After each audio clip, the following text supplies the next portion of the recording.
오늘의 기업은 네이버입니다. 티몬과 위메프, 줄여서 티메프 사태. 별다른 피해 없으시죠? 티메프 사태로 지마켓, 네이버 쇼핑, 쿠팡 등 대기업 온라인 쇼핑몰이 반사이익을 받고 있다고 해요. 판매자 입장에서는 정산일이 짧아지니까 불안감이 줄어들고, 그리고 소비자 입장에서도 환불 관련 이 까다로운 절차가 이렇게 줄어드니까 불안감이 같이 줄어들기 때문이죠. 2022년 기준 국내 오픈마켓 시장에서 42%의 점유율을 차지하고 있는 네이버 쇼핑이 속한 네이버를 선택하게 되었습니다. 네이버가 티메프 사태로 물들어왔을 때 노저으면서 모터 같이 돌릴 수 있을지 함께 알아보실까요?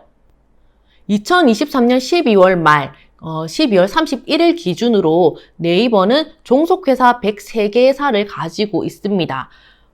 103개 너무 많지 않나요? 카카오도 문어발 사업이라고 하면서 한창 떠들썩했었는데 네이버는 어떤 기업이길래 103개를 갖고 있는지 한번 알아보면 좋을 것 같습니다. 연결 대상 종속회사 현황이라고 상세표에 자세하게 나와 있습니다.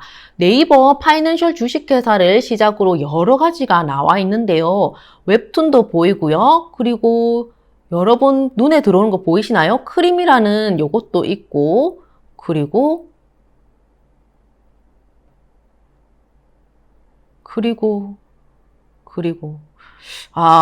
제 눈에는 잘 모르겠네요. 근데 이 많은 사업을 어떻게 다 관리하고 있는지 그게 조금 의문이긴 합니다.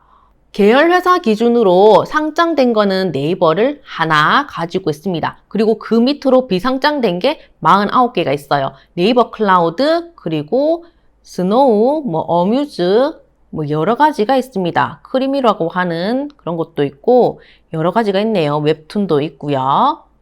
웹툰이 요 앞전에 나스닥 상장된 걸로 알고 있는데 그럼 이제 비상장에서 하나 빠지겠네요. 네이버는 1999년 6월 2일에 시작되었고요. 그리고 2002년에 코스닥 시장으로 데뷔하게 되고 2008년에 유가증권시장, 흔히 코스피라고 불리는 이곳으로 무대를 옮기게 됩니다. 그리고 2013년 8월 1일에 한 게임 사업 부분을 인적 분할을 해서 같은 달 8월 29일에 코스피 시장에서 변경 상장 및 재상장이 되었다라고 적혀 있어요. 인적 분할 한번 짚고 넘어갈게요. 네이버가 과거에 두 가지 영업을 하고 있다고 칠게요. 검색이랑 게임. 네이버가 게임 분야에게 말을 합니다. 너 정말 무럭무럭 잘하고 있구나. 너 이제 독립을 해야 될 것 같아. 라고 말을 하면서 상장을 추진합니다.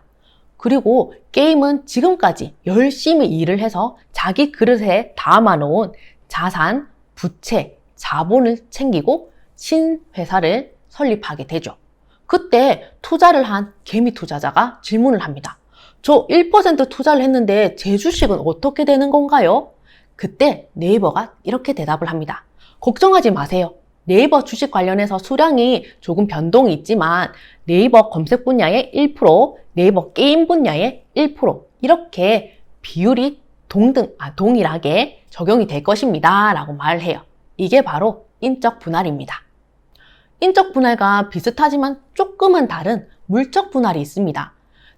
네이버 게임이 자기 그릇에 자본, 부채, 자산을 가지고 신회사를 설립하는 것까지는 동일해요. 상장을 추진하는 건 동일한데 네이버가 게임의 100% 지분율을 가지고 있습니다. 그래서 기존 주주들은, 대주주를 포함해서 기존 주주들은 수량 그리고 지분율에 아무런 변동이 없습니다. 이때 투자자가 이렇게 질문을 하죠. 나는 검색과 엔진 두 가지 모두 다 보고 투자를 한 건데 아무리 100% 지분율이라고 하지만 내가 직접적으로 게임에 주식을 갖고 싶다고 한다면 새로 만들어진 이 게임 회사의 주식을 사야 한다는 건가요? 네이버는 이렇게 말을 하죠. 네, 맞습니다. 이것이 바로 물적 분할입니다. 여기서 가장 최근에 핫 이슈로 불거진 대표적인 예가 LG 에너지 솔루션입니다. 매출 및 수주 상황을 함께 보실게요. 여기 보니까 네이버는 크게 5가지의 일을 하고 있습니다. 서치 플랫폼, 커머스, 핀테크, 콘텐츠, 클라우드. 여기서 서치 플랫폼의 검색은 여러분이 흔히 잘 알고 있는 검색이에요. 그리고 옆에 있는 디스플레이는 검색 옆에 붙어 있는 광고입니다. 광고 사업이에요. 그리고 커머스는 커머스 광고도 하지만 중개 판매식 멤버십, 쉽게 말해서 네이버 쇼핑입니다. 그리고 여행 갈 때 네이버 예약도 하곤 하죠. 이런 사업을 하고 있습니다. 그리고 핀테크는 네이버 쇼핑, 네이버 페이 예약을 해서 이제 돈을 지불해야 되잖아요. 거기에 연관되어 있는 네이버 페이 역할입니다. 그리고 콘텐츠, 웹툰으로 네이버 상장 성공했죠? 여기에 속하게 되고요. 그리고 스노우라고 해가지고 그 사진을 찍을 때 보정이 되는, 그리고 재미나게 캐릭터도 얹어지고 하는 그 플랫폼, 그 업체가 어플이 스노우입니다. 여기에 대한 인지도도 많이 높다고 알려져 있어요. 그리고 클라우드는 주 고객이 기업입니다. 그럼 여기 5가지 중에 1등의 영업왕은 누군지 알아보겠습니다. 여기서 영업 수익을 보니까 작년보다 앞자리 숫자가 바뀔 만큼 많이 늘었어요. 그쵸? 서치 플랫폼이 역시나 1등이고요. 그리고 커머스가 2등을 차지합니다. 그리고 세 번째로 핀테크일 줄 알았는데 콘텐츠가 차지하고 있고요. 그 밑으로 핀테크, 클라우드가 5번째로 꼴찌 하고 있네요. 그리고 작년이랑 비교해 보니까 작년보다는 서치 플랫폼 검색이 내려갔고 그 다음에 커머스 부분은 소폭 상승을 했고요. 핀테크는 유지를 하고 있다라고 보면 되고, 콘텐츠 역시 문화 강국인가요? K 흐름에 따라서 상승을 했습니다. 그리고 클라우드는 소폭 하락을 했네요.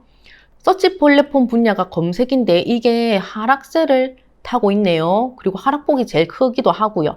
그래서 만약 이 부분이 없다고 치면은 쇼핑 부분이랑 클라우드 이렇게 봤을 때 저는 글로벌 기업 아마존이 떠오르더라고요. 아마존이 기존 쇼핑몰도 갖고 있지만 요즘 매출의 효자가 클라우드라고 해요.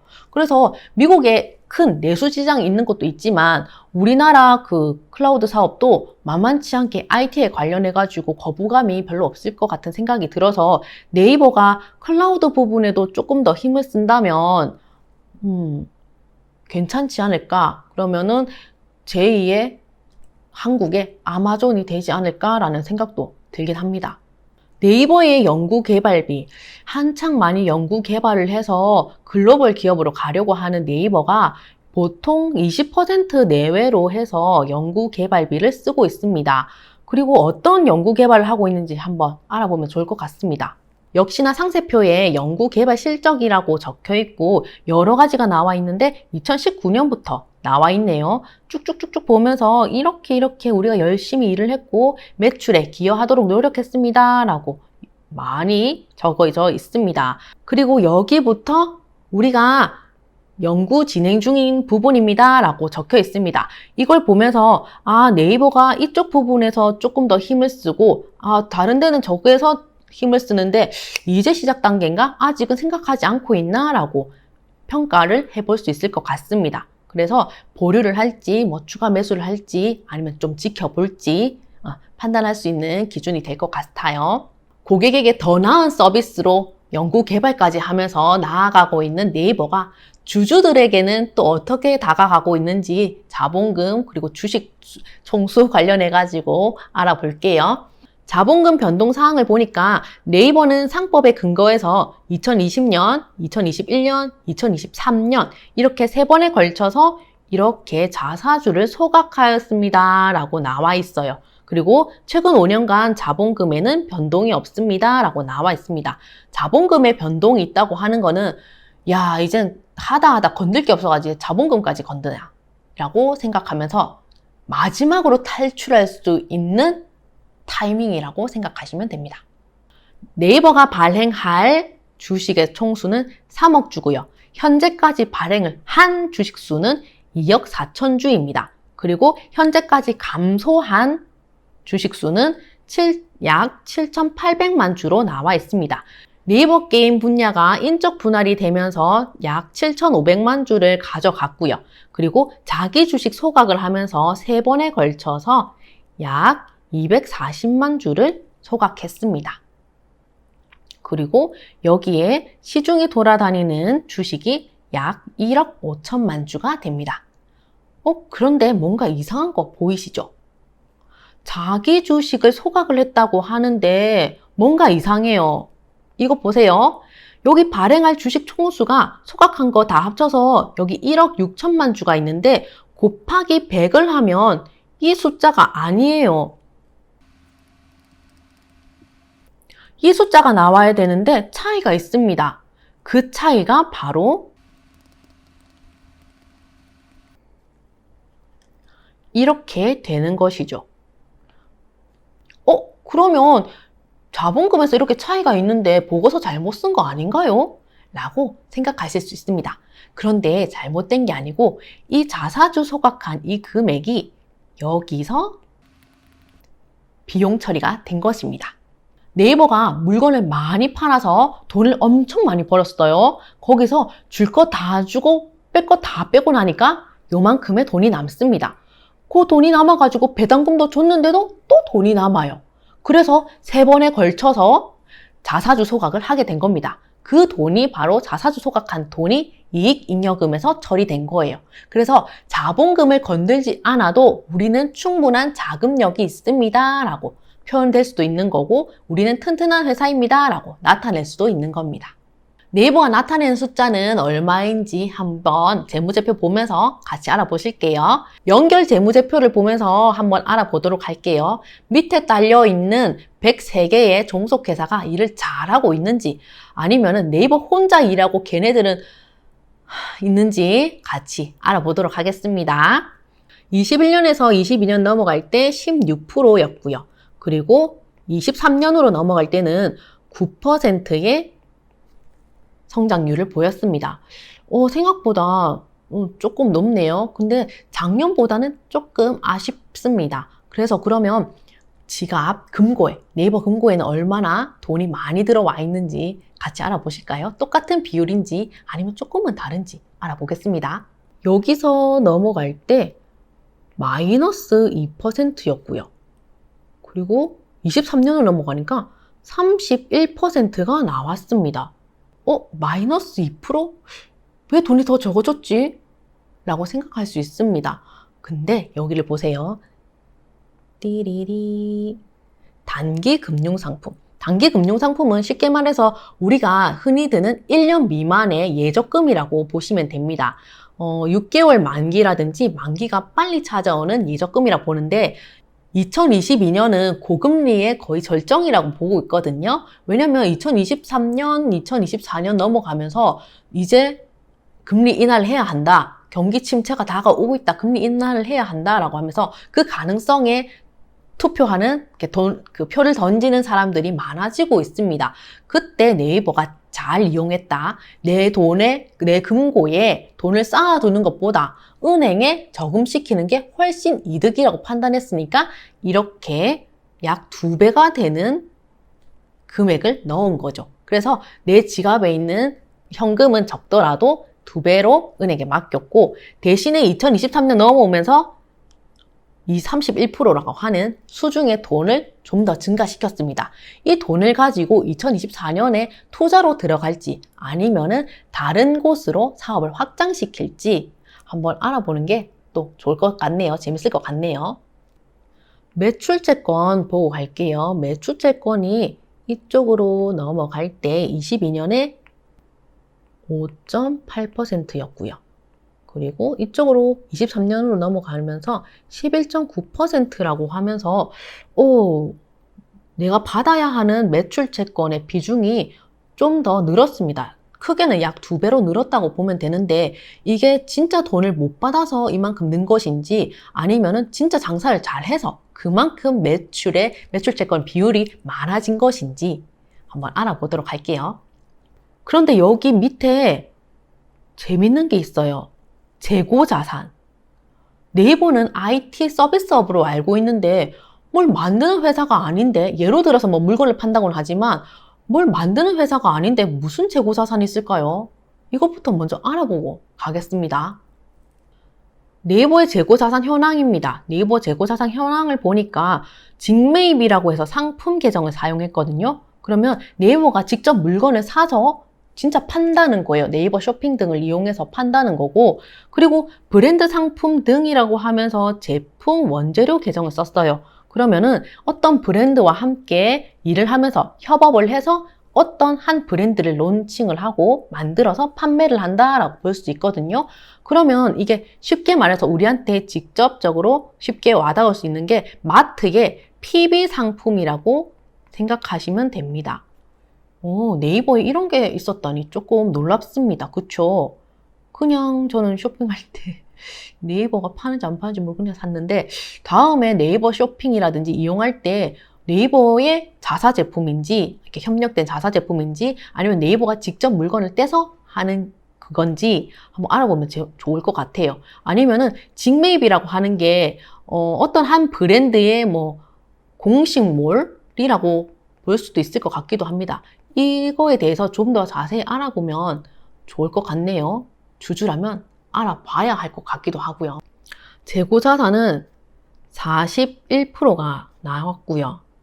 23년 넘어갈 때 재고자산이 71%가 나왔습니다. 생각보다 좀 많이 높다. 창고에 물건이 많이 쌓여져 있다라고 볼 수 있습니다. 궁금한데요. 매출이 어떤 상승률을 이뤘을지. 매출도 별로 안 이뤘는데 재고자산이 이렇게 쌓였다 하면 조금 악재가 될 것 같기도 한데요. 그리고 네이버의 비유동자산, 1년 이상의 현금화가 쉽지 않은 자산입니다. 유형자산도 있고 사용권 자산도 있고 무형자산도 있고 투자 부동산도 있고 뭐 여러 가지가 있네요. 여기서 무형자산이 조금은 애매합니다. 왜냐면 진짜 말 그대로 무형자산, 눈에 보이지 않는 자산이기 때문에 기준이 어떤 기준으로 맞춰야 할지 정말 애매모호해요. 좀 까다롭습니다.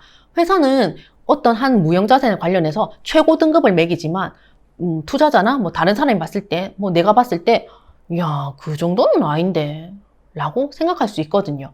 그래서 보수적인 투자자 같은 경우에는 이 무형자산을 빼고 기업의 가치를 측정하기도 합니다. 네이버는 어떤 무형자산이 있는지 한번 알아보도록 할까요? 여기 무형자산이 있습니다. 무형자산이 산업재산권, 브랜드, 소프트웨어, 영업권, 고객관계, 그리고 기타 무형자산이라고 하면서 6가지로 분류하고 있습니다. 첫 번째 있는 산업재산권이라고 하는 건 특허, 실용실한, 그리고 디자인, 상표 이렇게 4가지로 분류되고 있는데, 일본 라인 사태로 네이버가 뒤통수 세게 맞았잖아요. 그러면서 다시 일어날 수 있는 이 원동력이 여기 있는 산업재산권에서 나오지 않을까라고 생각이 듭니다.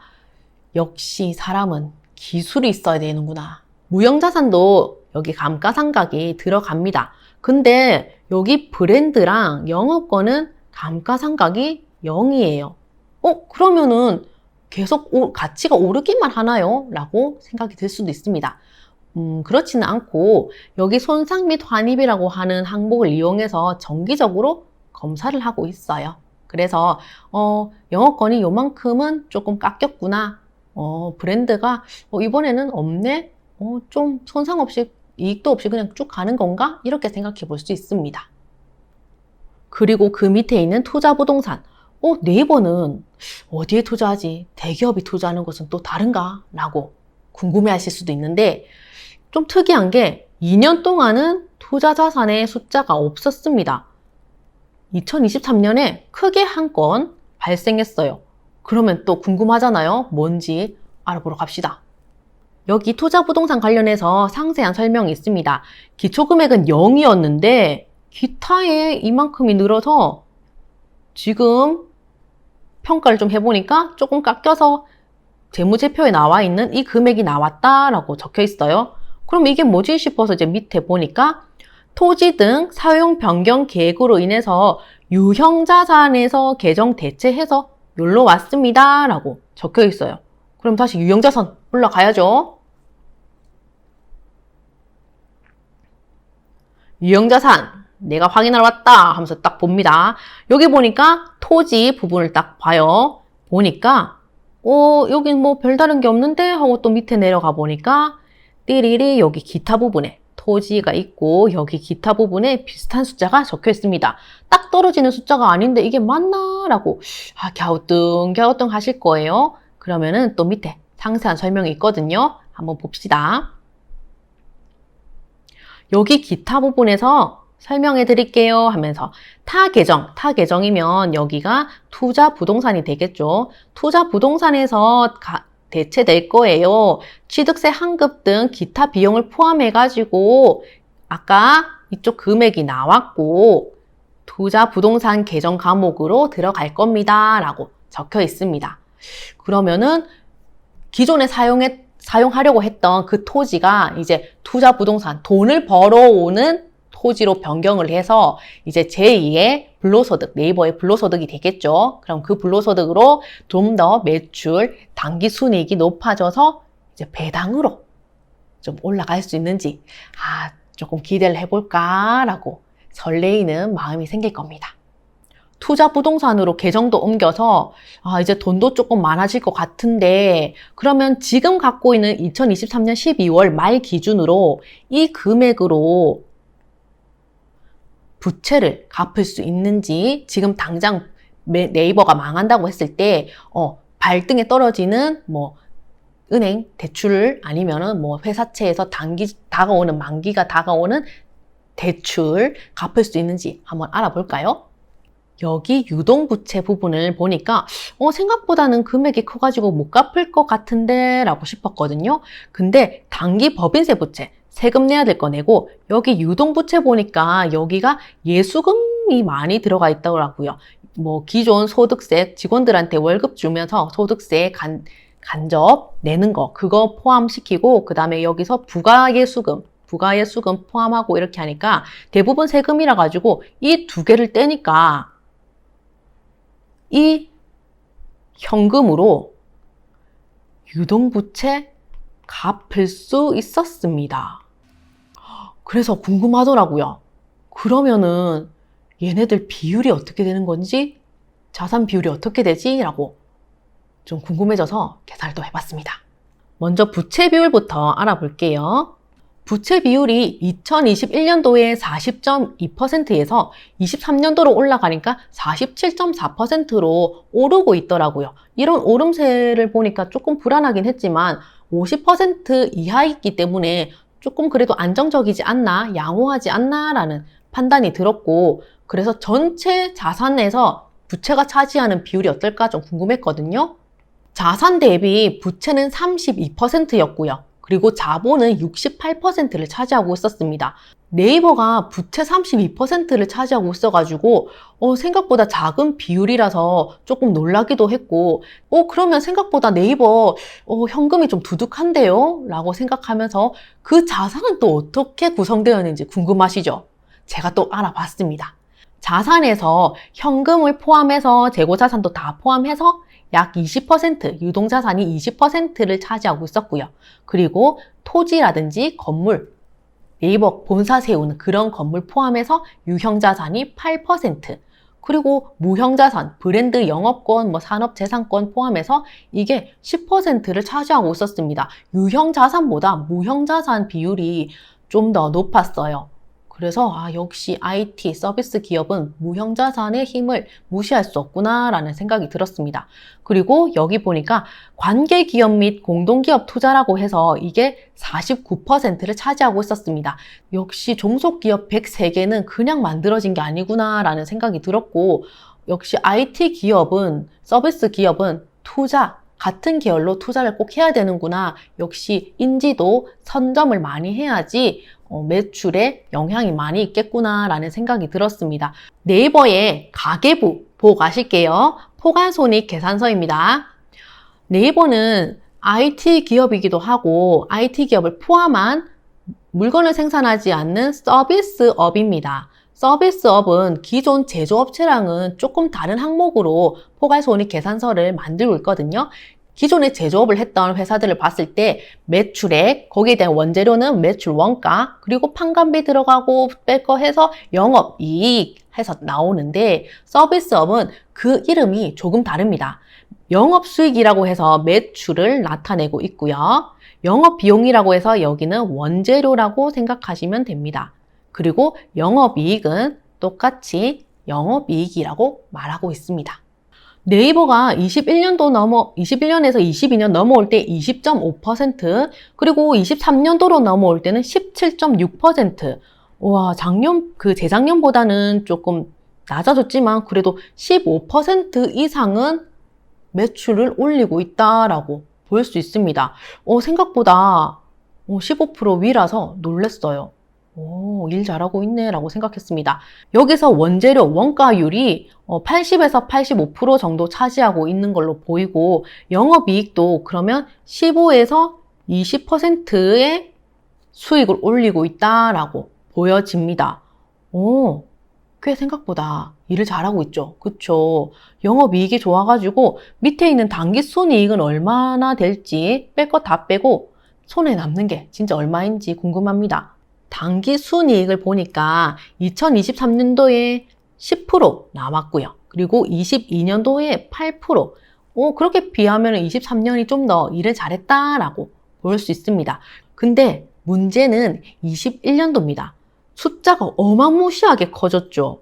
이거를 계산해 보니까 이 숫자가 나오는 거예요. 이거는 뭐지 싶어서 봤더니 여기 답이 있었습니다. 중단 영업계획, 영업이익이라고 해가지고 이 금액이 들어가더라고요. 그래서 이 금액이 뭔가 이렇게 또 알아봤거든요. 알아봤더니 2019년 12월에 계약을 하고 2020년 8월에 인허가를 취득한 소프트뱅크 합작법인 그 일본 라인 관련되어 있는 그 매각 예정으로 뒀는데 이제 팔린 자산과 부채였습니다. 그리고 2024년에 뒤통수 빡! 그래서 중단 영업 계획은 일시적인 이벤트이기 때문에 이거를 빼고 이 숫자만 판단해서 본다면 21.6%가 나오더라고요. 그렇게 치니까 훅 내려갔네? 21.6%에서 8%, 소폭 올랐지만 10%. 지분법 손익, 투자한 거 이만큼 벌었어요 라고 나타내는 건데 생각보다 못한 거 아닌가 싶거든요. 21년도에서 22년 넘어갈 때 훅 줄었습니다. 마이너스가 아닌 게 어딘가 싶기는 한데 그래도 손실이라고 볼 수 있지 않나 라고 생각이 들고, 그럼에도 이 숫자는 21년에 반 정도 걷어들였다라고 보이는데 역시 경기 침체의 영향인가 라는 생각도 듭니다. 나만 파란불 뜬 게 아니었어. 네이버도. 이 매출을 이용해 가지고 네이버에는 돈이 얼마나 빨리 들어오는지 한번 알아보겠습니다. 밑에 보니까 재고자산을 계산해 놨더라고요. 우리가 앞서 봤던 여기 재고자산 표에 이렇게 재고자산 회전율 계산이 되어 있어서 이거를 바탕으로 한번 알아보겠습니다. 재고자산 회전율을 보니까 매출 따라서 조금 올라갔다가 내려갔다가 이렇게 보이고, 매출채권 회전율은 생각보다 유지하고 있다라고 보여지고, 매입채권 회전율은 좀 낮아지고 있습니다. 그러면 여기에 대해서 돈이 어떻게 들어오는지 회전 일수로 다시 쉽게 알아볼게요. 재고자산 회전 일수를 보니까 21년도에는 47일, 한 달 하고 한 17일, 20일, 한 달 반 정도의 소요가 되어야지 이제 재고자산에 대해서 물건 팔아서 돈이 들어온다라고, 다 팔아서 그때 돈이 들어온다라고 볼 수 있는데 22년부터 23년, 4자대를 달지 않았습니다. 이거는 긍정적인 면으로 볼 수 있을 것 같아요. 4자를 달지 않아서 좋아 라고 생각했고, 매출채권 회전 일수를 보니까 점점 돈 바닥 낼 수 있는 외상하는 사람들의 일수가 줄어들고 있다. 65일에서 61일. 나중에 24년도, 25년도에는 6자가 아니라 5자를 달지 않을까?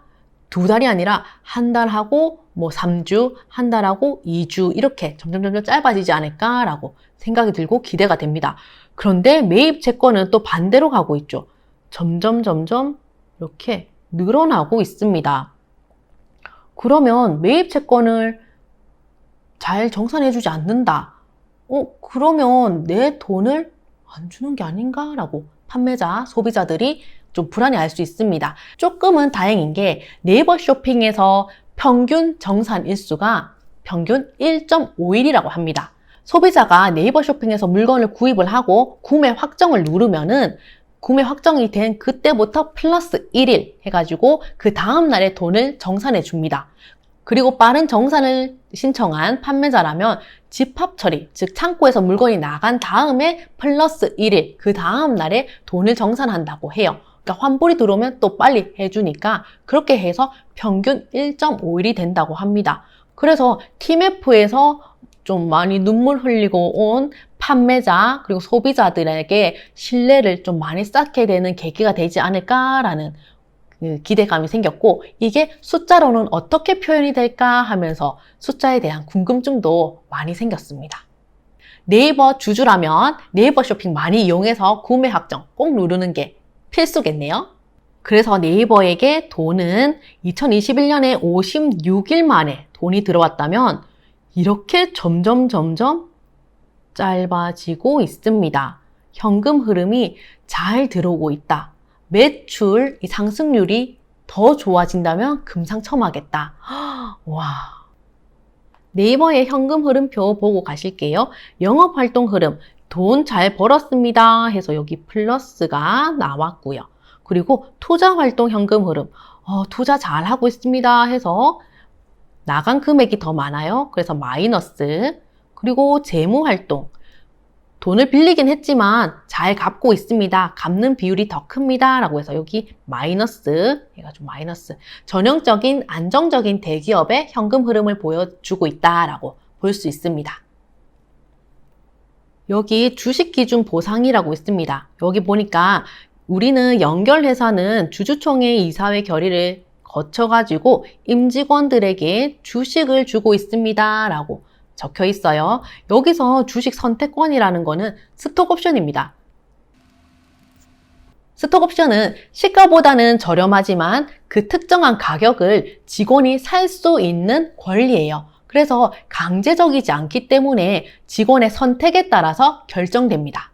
그리고 두 번째 유형이 있어요. 여기 자사주로 지급되는 스톡 그랜트. 스톡 그랜트는 성과급을 현금 대신 주식으로 지급되는 것을 말해요. 근데 의무 보유 기간이 없습니다. 그래서 받는 즉시 주식시장에 내다 팔 수 있어요. 그래서 주주의 입장에서는 자사주로 지급을 했다고는 하지만 어차피 다시 시장에 나올 물량이면 또이 아닌가? 그러면 장기적인 이 우상향은 기대하기 힘든 건가? 라는 생각이 들 수 있습니다. 왜냐면 평생 직장이라는 것도 없으니까 평생 주식이라는 것도 없겠죠. 그러면 직원은 내부 직원이니까 뻔히 회사 돌아가는 사정을 잘 알 거예요. 보고 느끼고 하면서 이제 일을 하면서 내가 여기서 주식을 팔아야 하는지 말아야 되는지 자기만의 기준이 있지 않겠어요? 그러면은 이제 이렇게 판단하는 거죠. 투자자들은 직원이 주식시장에 좀 많이 내다 팔면 나도 팔아야 되나? 그리고 나서 좀 내 생각보다 좀 덜 판다 하면은 좀 기다려볼까? 생각보다 너무 안 판다. 추가 매수. 그리고 여기에 있는 양도 제한 조건부 주식 RSU. 이 부분은 제가 하나 에어로스페이스 할 때 자세히 설명했습니다. 위에 링크 클릭해서 보면 되시고, 그러면 주식 선택권, 스톡 옵션, 스톡 그랜트, RSU 중에 어떤 게 최악인가? 라고 봤을 때는 저는 스톡 그랜트 같고요. 그 중에 제일 나은 게 뭔데? 라고 하면은 그나마 제일 나은 게 RSU. 이왕 나올 것 최대한 늦게 나와라 하는 RSU가 아닌가 생각이 듭니다. 영업비용 보고 가실까요? 영업비용은 제조업으로 치면은 원재료, 그리고 판관비,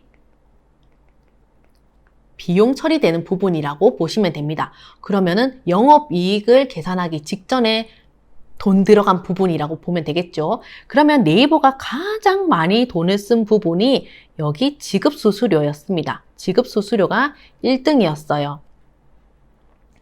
지급수수료 부분에 20%의 비중을 차지했던 연구 개발비도 들어가고, 그리고 네이버가 뭐 협력 기업도 있고 하청을 주는 기업도 있을 거잖아요. 네이버를 구성해서 운영하고 관리하고 있는 모든 비용이 다 지급수수료라는 이름으로 대부분 들어갈 겁니다. 그리고 네이버도 광고를 해서 광고를 받아서 광고를 내보내고 있지만 네이버 자체도 알려야 하기 때문에 광고 선전비가 2등으로 차지하고 있었습니다.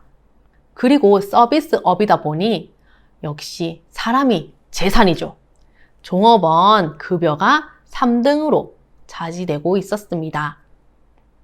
여기에 밑부분에 보니까 여기서 스톡그랜트 관련해가지고 모든 비용이 다 포함되어 있어요. 상여금 주식 준 거 다 포함되어서 이 금액입니다. 라고 적혀 있습니다.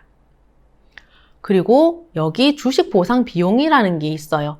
주식 보상 비용이라는 건 성과급으로 주식을 준다고 했을 때 회사가 부담해야 되는 비용도 있습니다. 그 부분을 나타낸 건데 만약에 예를 들어서 RSU, 3년 조건이 있는 그런 성과급이라고 했을 때 3년 뒤에 너 팔 수 있어요 라고 했을 때 그럼 그 총 비용이 있을 거잖아요. 그거를 나누기 3을 해가지고 비용 처리하게 됩니다. 그러면 작년이랑 비교해보면 좋겠죠. 주식 보상 비용 작년 2022년이었는데 이때 주식 비용이 이만큼 들었어요. 근데 올해를 보니까 거의 10배 가까이 들었네요 라고 봤을 때 어떻게 해석을 하냐면 직원들이 성과급을 현금 대신 주식으로 많이 선택을 했구나 라고 생각을 하면서 그러면 이게 언제 주식시장으로 나올지 조금 지켜봐야겠네, 이게 어떤 주식의 유형인지 한번 알아봐야겠네 라고 생각하고 판단하고 공부할 수 있는 힌트 그리고 계기가 되는 거죠. 주식 투자의 꿀 같은 존재, 배당에 관한 사항입니다. 네이버는 주주 가치 제고를 위해서 향후 3년간 매년 발행 주식수의 1%를 자기 주식을 활용해서 소각할 계획을 갖고 있습니다. 라고 적혀 있어요. 주주 친화적인 행보가 있구나 라면서 플러스 1점 체크할 수도 있고, 그러면 배당금은 혹시 동결? 이런 의심이 있는데 한번 확인해 볼게요. 여기 나와 있습니다.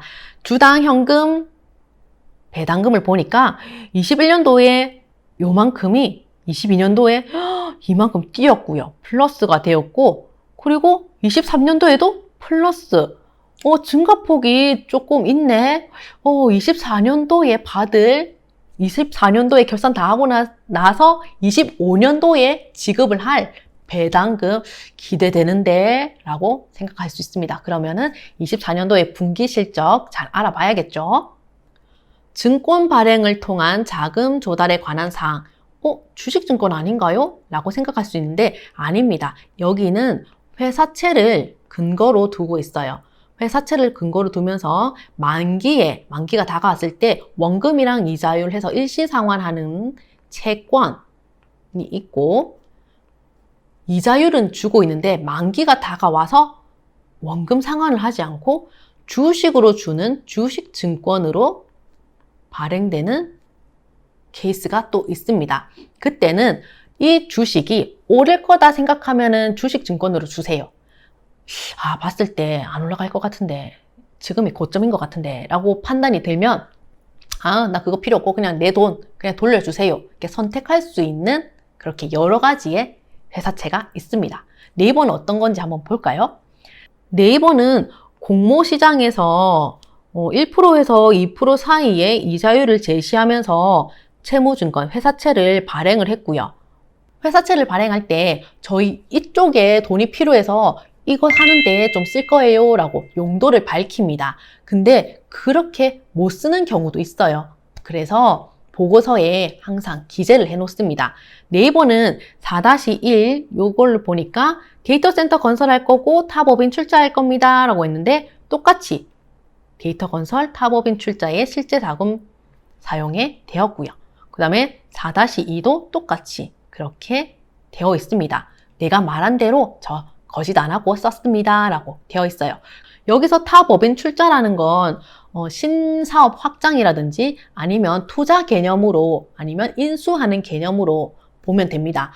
이 기업이 미래 먹거리를 어디서 찾고 있는지 아니면 이 기업이 가고자 하는 방향이 어디인지 알 수 있는 단서, 힌트가 되는 부분입니다.